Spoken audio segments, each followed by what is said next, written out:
Bismillahirrahmanirrahim. Assalamualaikum warahmatullahi wabarakatuh. Perkenalkan, saya Dr. Muhammad Al-Azhari, salah satu dosen program S1 Keperawatan Stikes Widya Dharma Husada, Tangerang. Perkenankan, kali ini saya akan menjelaskan mengenai mata kuliah yang saya ampu, yaitu mengendalikan pertumbuhan mikroorganisme dan pencegahan transmisi, di mana merupakan bagian dari mata kuliah ilmu dasar keperawatan dengan metode delivery interaction assessment. Video ini dibuat untuk memenuhi salah satu persyaratan dari sertifikasi dosen pada tahun 2026, yaitu pernyataan diri dosen dalam unjuk kerja Tridharma Perguruan Tinggi atau PDD UK TPT, khususnya di aspek pengajaran. Sebelumnya saya akan menjelaskan deskripsi pengajaran informasi umum dari mata kuliah ilmu dasar keperawatan.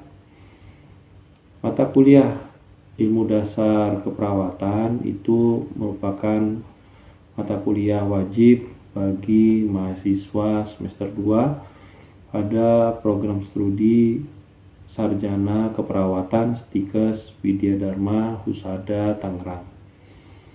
Mata kuliah ilmu dasar keperawatan memiliki bobot sebesar 2 SKS teori. Mata kuliah ini bertujuan membekali mahasiswa dengan sikap pengetahuan serta keterampilan dasar-dasar dari ilmu keperawatan, baik memahami ilmu penyakit, patogenesis, kemudian proses penyakit, penyebaran, maupun mengontrol dan mengendalikan mikroorganisme serta infeksi. Mata kuliah ini akan membahas mengenai 14 topik, diantaranya adalah mengenai penjelasan ilmu dasar keperawatan, konsepnya, kemudian patofisiologi keperawatan serta sel, kemudian pertumbuhan diferensiasi sel, kelainan kongenital, proses dari peradangan, kemudian pengenalan virus serta bakteri, jamur dan parasit, kemudian faktor-faktor yang mempengaruhi transmisi, agen infeksi, kemudian perbedaan dari proses infeksi, berbagai agen infeksi, kemudian mengenai kondisi yang melemahkan daripada sistem pertahanan tubuh host, kemudian infeksi oportunistik, kemudian tentang mengontrol mikroorganisme, menurunkan jumlah mikroorganisme kontaminan, serta mencegah terjadinya transmisi, serta pemeriksaan penunjang, diantaranya laboratorium dan radiologi. Kemudian adapun CPL atau capaian dari pembelajaran lulusan pada mata kuliah ilmu dasar keperawatan ini adalah untuk aspek sikap, maka diharapkan bahwa lulusan memiliki sikap bertakwa kepada Tuhan Yang Maha Esa, mampu menunjukkan sikap-sikap religius, kemudian menjunjung tinggi nilai kemanusiaan, berkontribusi dalam meningkatkan mutu kehidupan masyarakat, berperan sebagai warga negara yang bangga dan cinta akan tanah air, menghargai keanekaragaman budaya, bekerja sama dan memiliki kepekaan sosial serta kepedulian, kemudian taat kepada hukum dan disiplin dalam kehidupan bermasyarakat, menginternalisasikan nilai norma serta etika akademik, kemudian menunjukkan sikap bertanggung jawab atas pekerjaan, kemudian menginternalisasi semangat kemandirian dan kejuangan. Sedangkan dari aspek keterampilan umum, diantaranya adalah mampu berpikir logis, kritis, sistematis, dan inovatif, kemudian menerapkan nilai humaniora, mampu bekerja secara mandiri, bermutu dan terukur, mampu mengambil keputusan secara tepat dan menyelesaikan masalah sesuai bidang keilmuan, kemudian juga mampu memelihara dan mengembangkan jaringan kerja dengan pembimbing. Sedangkan dari aspek pengetahuan, maka diharapkan mahasiswa mampu menguraikan konsep dasar patofisiologi, mahasiswa mampu mengidentifikasi mengenai proses infeksi, serta menguraikan berbagai macam pemeriksaan serta data penunjang medis.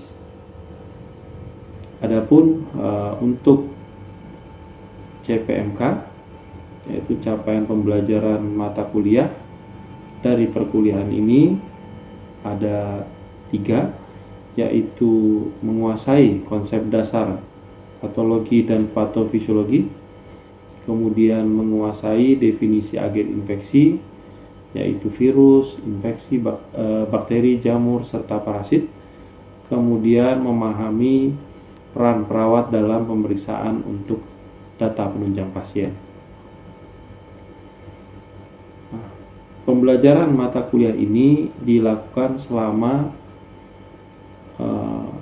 16 pekan, yakni terbagi menjadi 7 pekan sebelum UTS, 1 pekan UTS, 7 pekan setelah UTS, dan terakhir adalah 1 pekan untuk UAS. Pertemuan 6 pekan tersebut, 16 pekan tersebut maka akan kami laksanakan secara langsung di kelas, dan juga menggunakan dengan LMS, Learning Management System dari Stikes Widya Dharma Husada Tangerang, yang dikenal juga dengan jaring Stikes, di mana jaring ini akan dimanfaatkan untuk sebagai sarana pembelajaran, untuk memasukkan tugas, menilai tugas, kemudian juga untuk memasukkan materi, video, kemudian untuk melakukan ujian dan kuis, serta bisa juga sebagai bagian dari forum diskusi.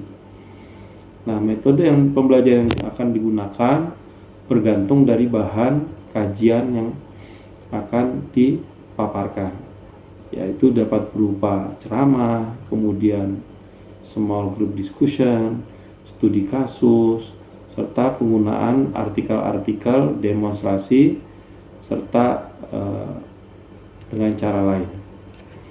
Kemudian kegiatan pembelajaran yang saya laksanakan itu adalah mengedepankan student learning center, di mana pembelajaran berpusat kepada mahasiswa, di mana nantinya para mahasiswa akan didorong dan difasilitasi untuk aktif mencari dan memperoleh kemampuan yang diharapkan, baik dari sisi pengetahuan, keterampilan, maupun sikap.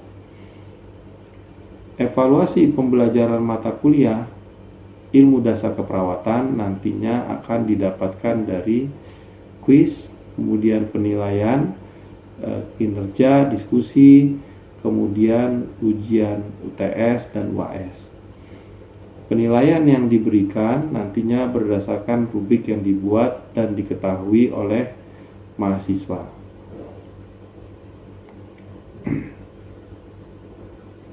Kemudian pembobotan dari hasil evaluasi nantinya adalah berdasarkan kehadiran 10%, diskusi tugas individu 10%, tugas kelompok 10%, kemudian UTS 35%, dan UAS 35%. Sehingga didapatkan hasil evaluasi pembelajaran adalah 100%. Referensi yang diinginkan yang digunakan pada mata kuliah ini adalah beragam. Di antaranya adalah e-book dari patologi, kemudian fisiologi, kemudian mengenai sel, mengenai virus, kemudian mikrobiologi, serta parasitologi,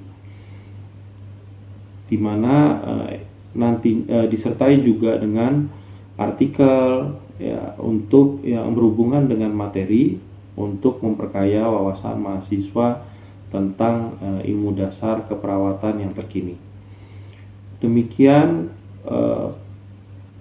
uraian singkat yang dapat saya sampaikan mengenai mata kuliah ilmu dasar keperawatan pada program studi S1 keperawatan di semester 2. Berikutnya merupakan cuplikan dari proses pembelajaran pertemuan pekan ke-13 dengan cara sinkronus atau tatap muka di ruang kelas. Selamat menyaksikan. Wassalamualaikum warahmatullahi wabarakatuh.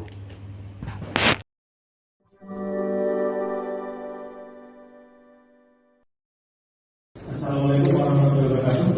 Waalaikumsalam warahmatullahi wabarakatuh.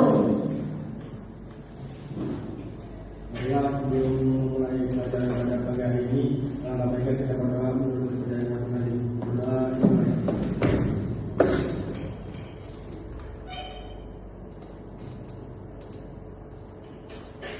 Doa selesai. Oke. Jadi untuk pagi ini kita akan membahas tentang pertemuan 13 ya, tentang hati-hati infeksius, terutama dalam hal menurunkan jumlah mikroorganisme kontaminan dan melakukan pencegahan transmisi. Mungkin sebelumnya kita absen dulu ya.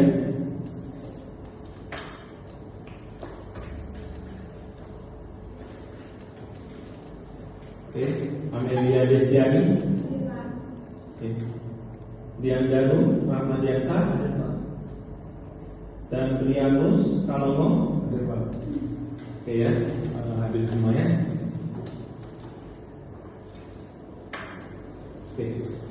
Mungkin sebelum kita mulai membahas tentang pengontrolan pertumbuhan mikroorganisme ini, ada baiknya kita mengingat tentang pertemuan kemarin. Mudah-mudahan masih ingat ya tentang mengontrol pertumbuhan mikroorganisme, dalam hal ini sterilisasi. Ada yang ingat nggak sterilisasi? Ya, apa sterilisasi? Sterilisasi itu adalah proses dihilangkannya atau dihancurkannya semua mikroorganisme yang ada dalam suatu objek. Oke. Ya. Mungkin ada yang mau menambahkan? Saya Pak. Ya, gimana?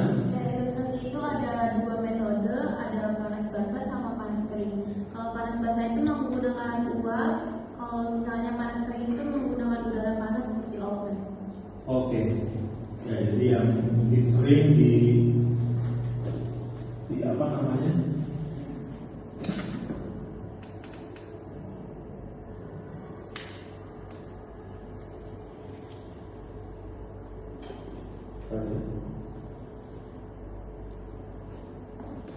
Tadi di mana tadi?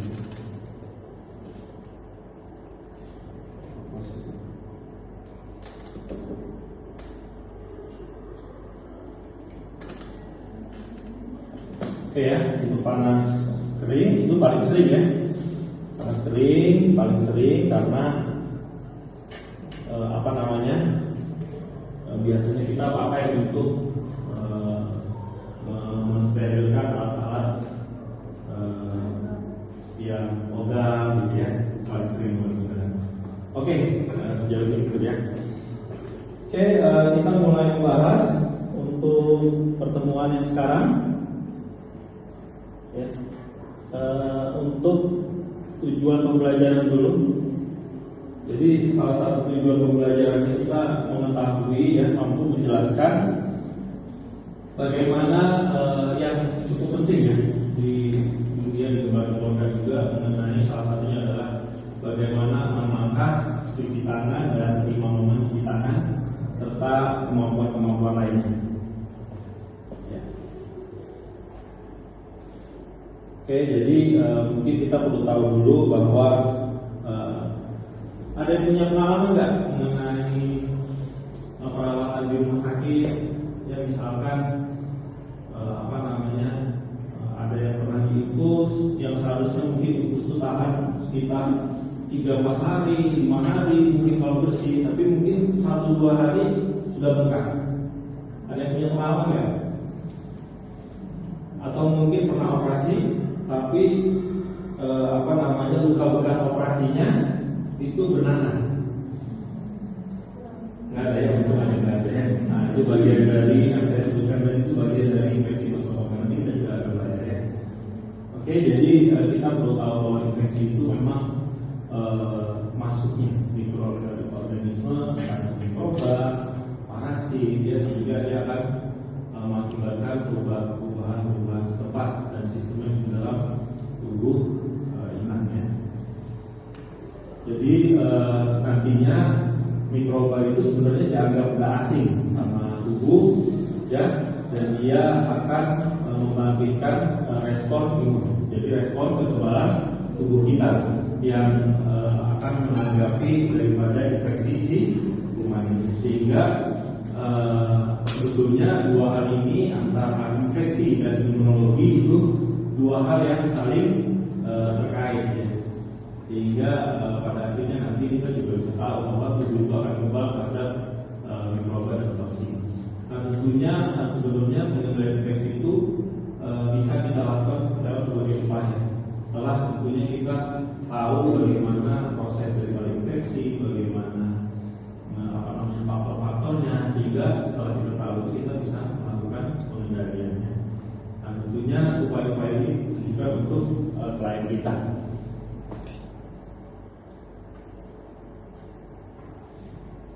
Nah, ya.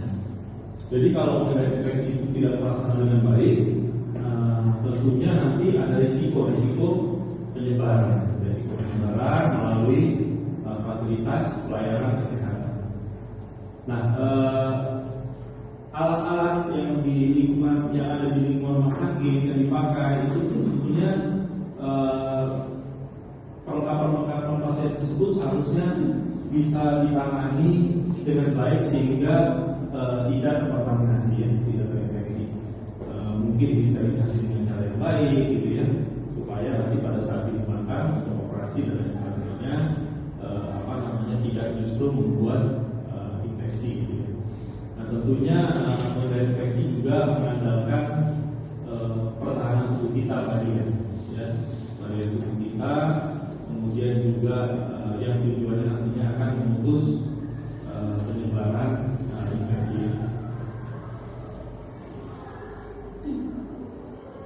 Nah, banyak usaha-usaha yang bisa dilakukan, ya, tentunya di bidang dari 4 aspek ini, ya, tugas, alat, pasien, lingkungan, ya.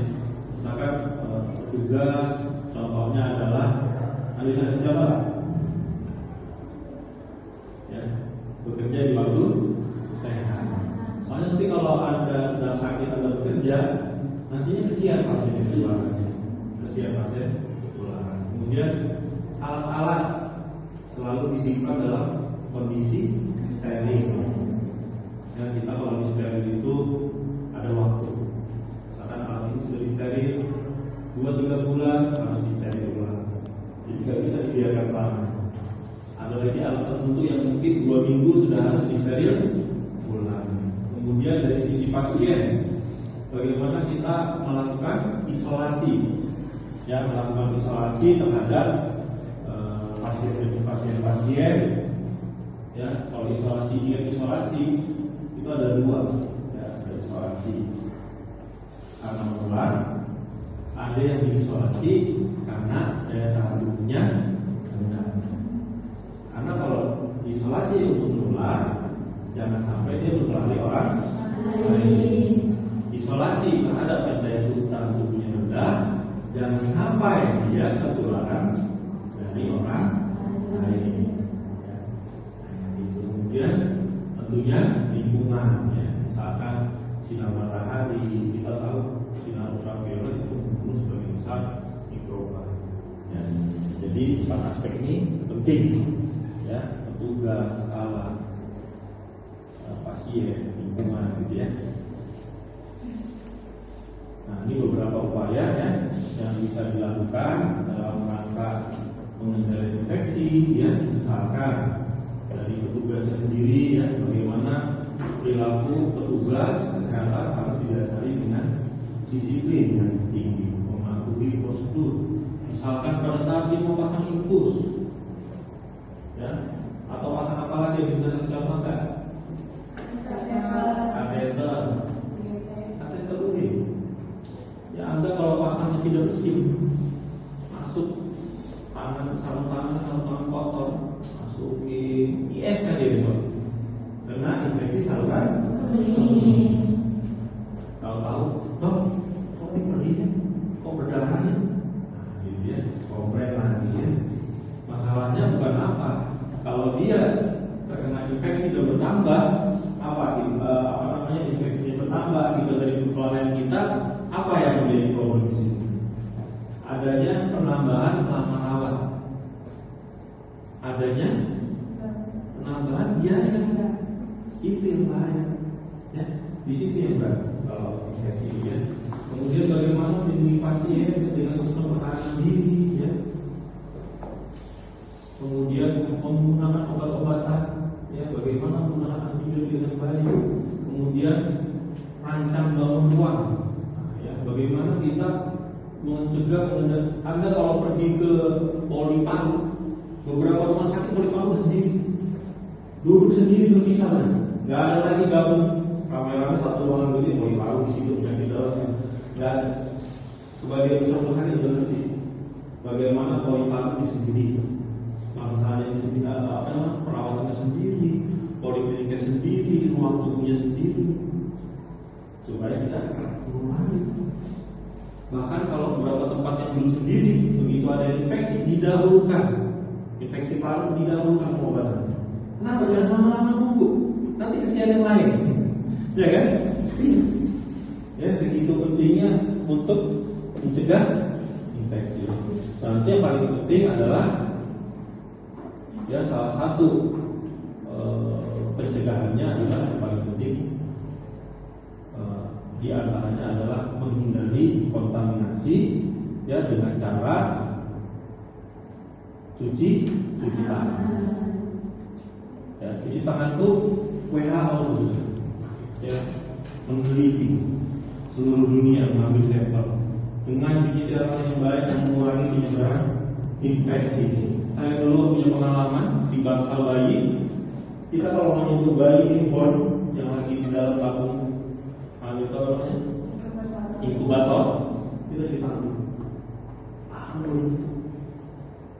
Sebab begitu kamu nyentuh nggak cuci tangan, dalam kondisi dia ini tangan kita cuma. Sehingga Anda bisa lihat bagaimana langkah-langkah mencuci tangan di YouTube. Anda bisa lihat, ya, bisa dibuka nanti di YouTube-nya, ya, bagaimana sih 6 langkah cuci tangan. Di antaranya adalah tepung dilaji perakutan, telapak punggung, bilah di sela-sela, gerakan kunci, putar yang pertama, putar yang kedua, putar pertama, putar yang kedua, putar kedua, putar kedua. Selain itu ada caranya, Anda bisa lihat di YouTube, ya, banyak di YouTube sudah banyak. Ada 5 moment. Coba ada yang tahu nggak 5 moment? Kapan kita harus mencuci tangan? Sebelum penanganan pasien. Sebelum? Apalagi? Sebelum prosedur aseptik. Sebelum kita menyentuh pasien kita cuci tangan. Sebelum prosedur aseptik. prosedur aseptik, mau masang IV line, mau pasang ini dan itu, cuci tangan. Terus Ketiga itu setelah terkena cairan tubuh pasien. setelah terkena cairan jangan sampai kita berulang. Kita nggak tahu, kadang pasien kita nggak cek HIV-nya. Terus apa lagi? Keempat itu setelah menyentuh pasien. Setelah menyentuh pasien, kita cuci tangan. Jaga diri kita terus. Terakhir, Yang terakhir setelah menyentuh lingkungan sekitar pasien. setelah menyentuh lingkungan kita. Oke, bagus ya. Jadi semua itu nanti apa namanya ujungnya semua sebenarnya adalah untuk menurunkan jumlah menurunkan atau mengendalikan penyebaran infeksi termasuk transmisinya, bagaimana bisa menular ke orang lainnya. Oke, bagus ya. Jadi sudah sampai di akhir kuliah ya. Nanti kita minggu depan akan belajar tentang pemeriksaan penunjang, laboratorium ya, sama pemeriksaan radiologi. Tapi nanti minggu depan sebelum kita belajar kita akan evaluasi. Jadi kita akan bahas tugas. Jadi nanti Anda akan diberikan tugas ya, diberikan tugas. Nanti Anda bisa kerjakan tugasnya berkelompok ya, tugasnya berkelompok. Anda bisa dibagi kelompok, dibagi seorang 4 atau 5. Nanti dibagi tugasnya adalah membuat laporan, jadi membuat laporan investigasi wabah. Case-nya ceritanya adalah di sebuah sekolah terjadi wabah keracunan massal. Banyak kan keracunan massal? Akibatnya kita nggak sebut. Coba kita nanti dulu ya. Kita lagi bahas penanganannya. Ya, jadi kita bahas penanganannya nanti. Tugas di antara isinya adalah tugasnya itu nanti dalam laporannya ada identifikasi agen infeksius, ya, penyebabnya berdasarkan gejala apa yang dipaparkan, kemudian pemetaan rantai penularan, kemudian penyusunan rencana respon cepat untuk menurunkan jumlah mikroorganisme ya, pada area yang terdampak, kemudian pembuatan laporan investigasi wabah singkat ya. Nanti tugasnya bisa dikerjakan ya. Lalu nanti dievaluasi di minggu depannya. Oke. Ada yang mau ditanyakan ya tentang materi kuliah tadi? Silakan. Ada yang ditanyakan? Tadi kita sudah bahas apa aja? Coba ada yang tahu? 5 moment tadi apa? Yang sebelum prosedur asepsi sama contohnya ya, tadi itu baru 5 moment ya, sebelum menyentuh pasien, setelah menyentuh pasien, sebelum prosedur asepsi dan sebagainya. Kemudian 6 langkah cuci tangan kita sudah bahas juga ya. Gimana tadi singkatnya? Tepung, dilacin, putar-putar, sama tunggu ya, di sela-sela kunci, putar ke kanan, putar kedua, putar ke dalam ya. Nah, ya. Kemudian tadi apa saja ya, contoh dari apa namanya, jangan sampai menular ke orang lain. Contohnya apa tadi? Isolasi ada beberapa macam. Ada dua. Pasien yang apa aja? Pasien yang bisa menulari orang lain atau pasien dengan daya tahan tubuh yang rendah. Ya. Oke, saya akhiri. Kalau gitu ya kita tutup. Ya, terima kasih. Wassalamualaikum warahmatullahi wabarakatuh. Waalaikumsalam.